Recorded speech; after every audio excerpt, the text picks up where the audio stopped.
төрийн эмнэлтийн тухай хуулийг чам мөрдөж төсвийн хөрөнгөөр шинэ жил байгууллагын болон салбарын аваа тэмдэглэх зэрэг олон нийтийн арга хэмжээг зохион байгуулахгүй, бэлэг тусгалын зүйл бэлтгэхгүй.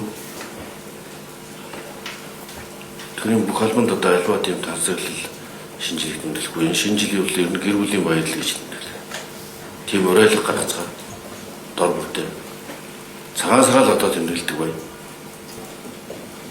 За төвчиж болох арга хэмжээ зардлын санхүүжилтийг 2025 хугацаанд зохицуулж хэрэгжүүлэх үйл ажиллагаа хэмнэлттэй үргэлжлэлтэй байдлаар зохион байгуулъя.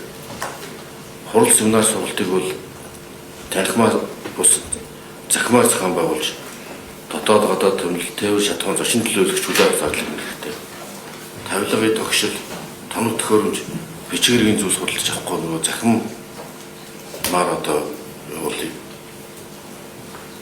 За 3 хэдгээ дээр гүйцэтгүүлэх зөвлөх үйлчлэгээ болон бусад гэрээг шинээр байгуулахгүй.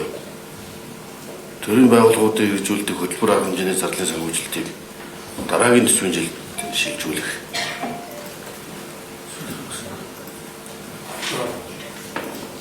Хөтөлбөр арга хэмжээний зардлын санхүүжилтийг дараа жилийн төсвийн жилд шилжүүлэх.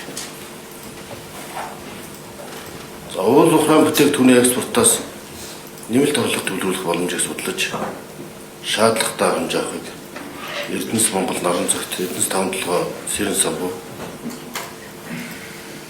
за иргэд аж ахуйн нэгжүүдэд ус хөндрөл үүсгэл саатуулахгүйгээр зөвлөн туслах байдлаар татварын хөрөнгөөр бардуулах хэмжээ авч хэрэгжүүлэх сангийн сайд чухал нарт таалгаж байна.